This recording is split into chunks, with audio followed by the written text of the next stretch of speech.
Доброго дня, шановні колеги. Дозвольте привітати всіх присутніх в залі на нашій конференції, котра називається «Демократія на роздоріжжі. Нова політика та громадянське суспільство в Україні». Мене звати Андрій Нечипорук, я представляю організацію Товариства Лева, і від імені всього організаційного комітету я також хочу привітати вас на цій конференції. Учасниками конференції є представники громадянського суспільства з України. Дуже багато учасників, власне, з різних регіонів України, з півдня, півночі, зі сходу, з заходу. Людей, котрі працюють на різних рівнях, і на національному рівні, і на локальному рівні. Також долучились до нашої конференції багато учасників, представників теж громадянського суспільства з інших країн сусідів до України, країн Центральної і Східної Європи. Є також представники з Західної Європи, Північної Америки, Південної Америки, країн Азії та Африки. Також приймають участь в даній конференції люди, котрі починали свої перші кроки в громадському руху, котрі були громадськими активістами, але далі котрі пішли для того, щоб змінювати ситуацію в своїх країнах, вони пішли в політику і стали активними політичними діячами. Зараз є той час, коли дуже багато швидких змін відбувається і в самій Україні, і в нашому регіоні. Революція Гідності, Євромайдан дуже дав сильний поштовх до того, щоб все-таки в нашій країні і в нашому регіоні ці зміни пішли на краще, щоб змінилося життя людей нашої країни, щоб змінився рух, розвиток нашої країни в ту сторону, котра є нормальнішою, природнішою, котра є більш зрозумілішою, щоб коли ми стали на європейський шлях розвитку. На початку нашої конференції, на початку наших дискусій, я хотів би запросити наших гостей до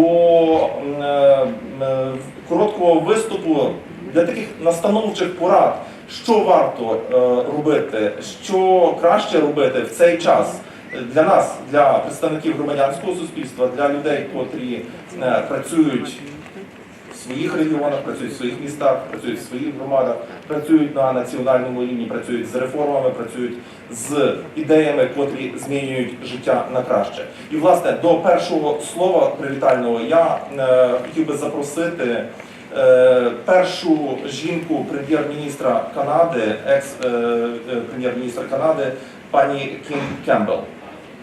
Будь ласка, пані Кім Кемпбел.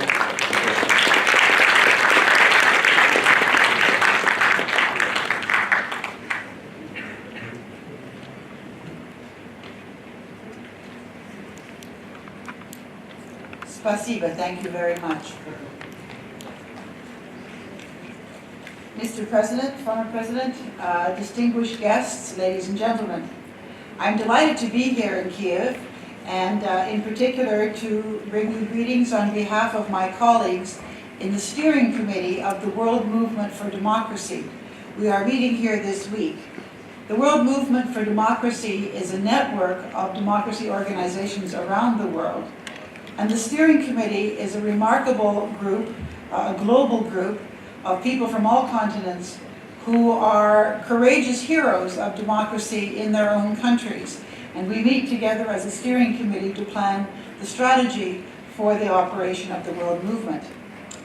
And although we are a civil society organization, some of us are former or current holders of political office. And I'll say more about that in just a second. But I was first here in Kyiv in 1972. I shouldn't confess that because you'll guess how old I am. I was doing my doctorate in Soviet government at the London School of Economics and came and spent 3 months in the then Soviet Union, where in fact there wasn't very much civil society. This has changed dramatically in the last 20 years or so, and particularly in the last year, I am told, there has been an enormous growth of not only civil society organizations, but civil society consciousness among people in Ukraine. This sense of people is very engaged in their society, the development of volunteerism, and I think that is a remarkable development and something that bodes very well for the development of the country. If you think of democracy as a triangle, on one side are the elected offices, and perhaps one could even include the judiciary, because these are the bodies that make binding decisions. And it's very important that the elected people be elected fairly and that judges be independent. Another side of the triangle is the bureaucracy. In Canada, we are very lucky to have a highly skilled professional public service. And all people who hold elected office need to be supported by intelligent, professional, non-partisan public servants who can help translate their vision into programs and policies. But the third side of the triangle is civil society. Civil society may be organizations or it may be people functioning as individuals. But they are an essential part of the democratic structure. And although civil societies stand apart from government, so civil society organizations often need to criticize governments, they need to hold them to account. They must be seen as an essential part of democratic governance, and the goal of civil society organizations should be to help to promote and support good governance. In my own life as a politician, and I held elected office at all three levels of government in Canada, the local, the provincial, and the national level, I found that civil society played a very important role in my life. First of all, civil society organizations and civil society activists are often essential in helping parliaments and governments identify issues. It may seem strange, but sometimes there are problems that need to be solved that may not relate to your own life as an elected politician. And civil society organizations very often raise the profile, raise the awareness of these issues, and help to set an agenda for a policy or legislative response. Civil society organizations, because they reach throughout society, can often be very useful in helping elected people understand the options. They help us to understand the effects that legislation and policy will have on real people. So, for example, when I was Minister of Justice in Canada and was legislating gun control, I was from the heart of the city of Vancouver, and I didn't own a gun. My grandfather had had a gun and hunted, but that was many years before I was born. And so when I was assessing the various policies that we could implement to make Canada a safer place for people, to make firearms something that Canadians dealt with safely, I needed to reach out and talk to real people who own firearms and could tell me the implications of what I was looking to do for their lives and how easy it would be or how difficult it would be to comply with certain kinds of regulations, and whether some things that I was proposing might simply be ignored and therefore not be a success. I think what's very important for civil society is to help to create this constituency for good policy. And this is particularly important in Ukraine today. You are facing a very ambitious reform agenda in your government. And reform is difficult even in mature democracies. Nobody likes change, and nobody likes things that might make them have to spend more money or do less of the things that they like to do. And so, helping the public to understand what reform is about, what the goals are, what the alternatives are, can be a very important role for civil society. Because civil society organizations can reach people, they can often speak with authenticity, and they can be believed because they are not seen to be part of the government. And especially if they're organizations who are specialists in the field that's involved, they can make a very important contribution to making it possible for good laws to be passed. Because very often in democracies, we criticize governments. We say, why don't they do this or why don't they do that? We say, well, they don't want to do it because it would be politically unpopular. But sometimes the most important policies are, in the short term, politically unpopular because they're different, because they're a change. And civil society can be very important in helping to educate a public and helping to create the groundswell of support that governments need to make good policy. It doesn't mean they have to support everything governments do. If they don't agree, of course they won't. But that is a really integral role. And finally, I would say that in my own life as a legislator, civil society organizations often helped me often prevented me from making terrible mistakes. None of us knows everything. And it is only when we reach out to the broadest array of people to consult with that we avoid, with the best of intentions, doing things that are not in fact effective.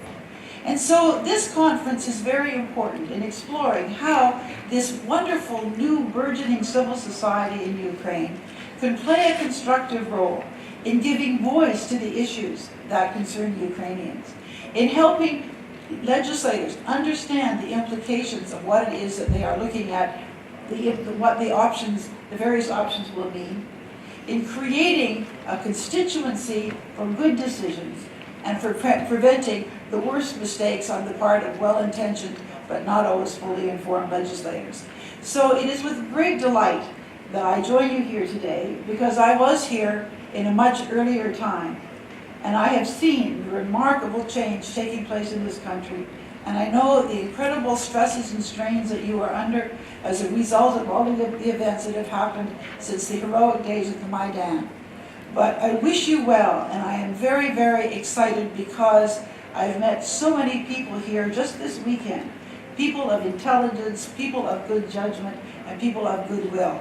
I believe if civil society can come together and play its role, that government, bureaucracy, and the people of Ukraine can create a wonderful future together. Thank you very much.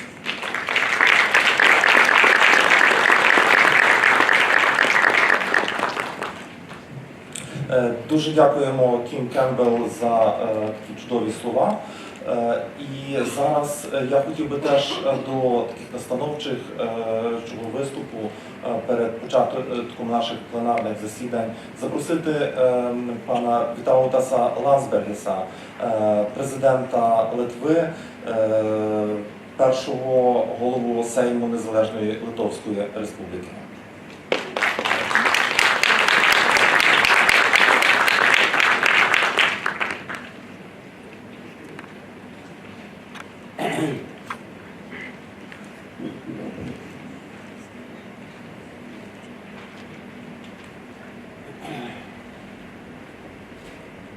Honorable colleagues, ladies and gentlemen, let me say for this opening of conference some words, some points in a rather direct terms.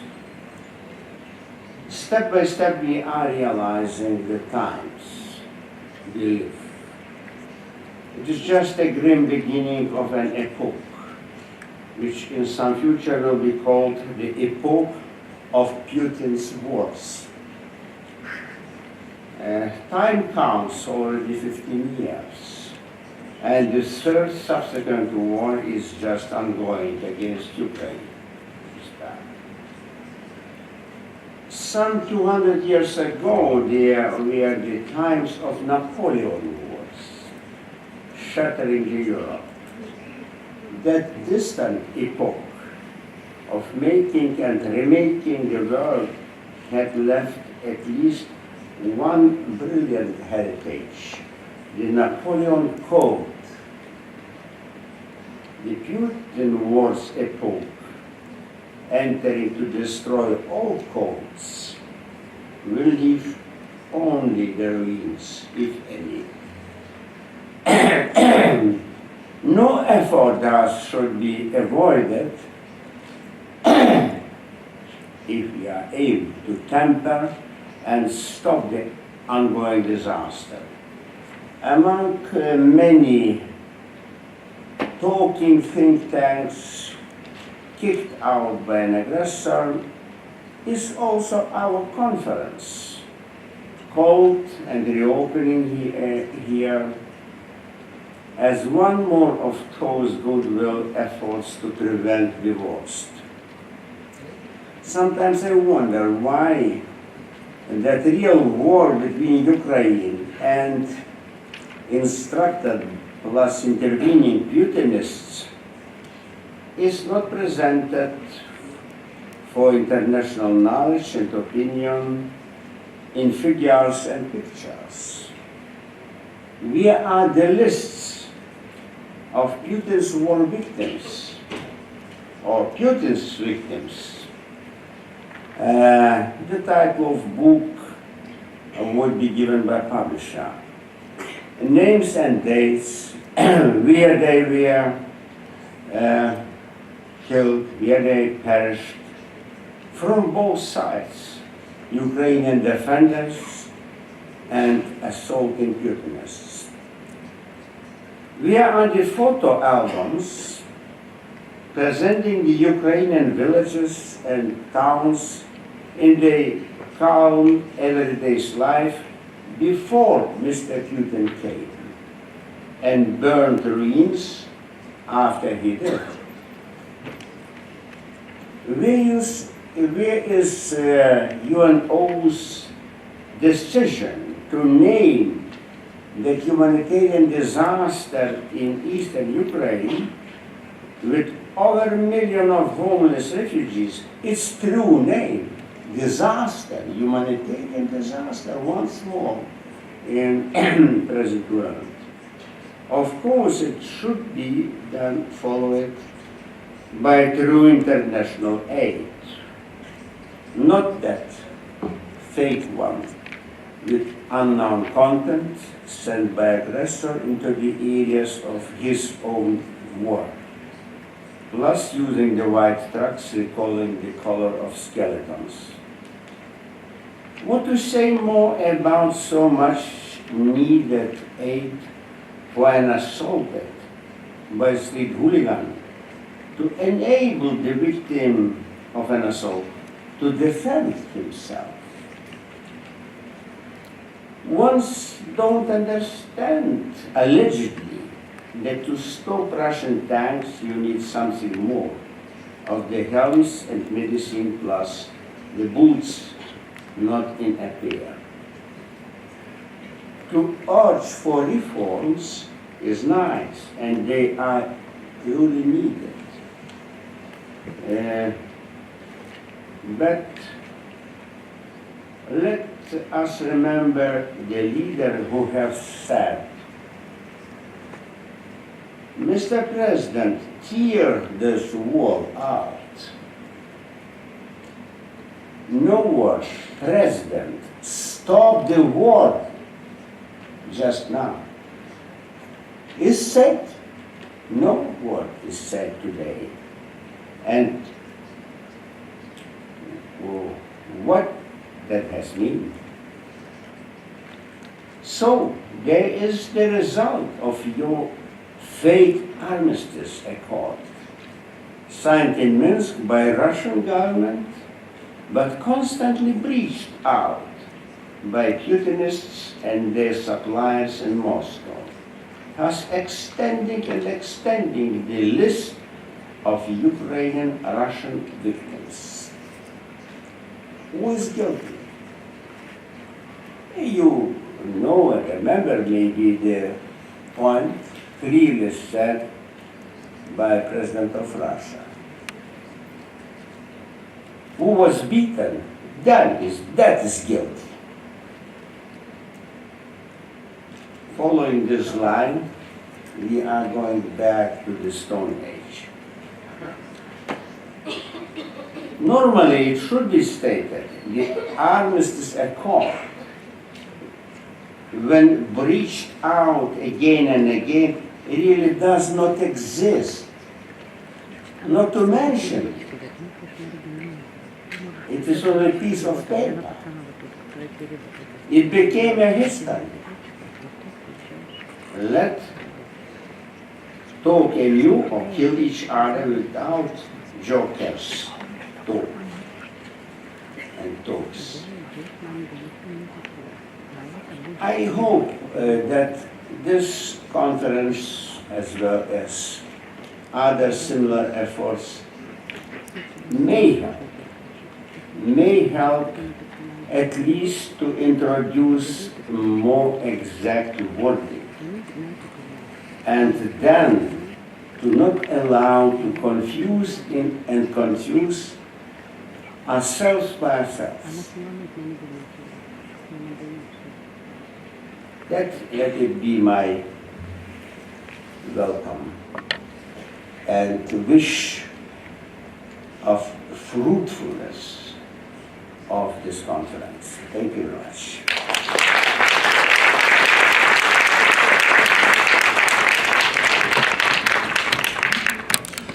Дякуємо пану Вітаутасу Ландсберґісу за такі добрі слова. На відкриття, на привітальну частину також були запрошені ще Мустафа Джемільов, лідер кримськотатарського народу, і Ростислав Павленко, заступник голови адміністрації президента України, але, на жаль, вони не змогли долучитися до нашої конференції, можливо, трошки пізніше долучаться. Ну, але зараз переходимо, власне, до самої суті наших дискусій. І я хотів би запросити на перше пленарне засідання президента Національного фонду підтримки демократії Карла Гершмана, колишнього співдоповідача наглядового комітету Ради Європи Ганну Северінсен, директора Міжнародного фонду відродження пана Євгена Бестрицького, представника Інституту євроатлантичного співробітництва Андреаса Умланда та директора Фонду демократичної ініціативи імені Ілька Кучерєва пані Ірину Бекешкіну. Модерувати це перше пленарне засідання за титулом «Демократія на роздоріжжі. Україна як ключова нація» буде Інна Підлузька, заступник директора Міжнародного фонду відродження.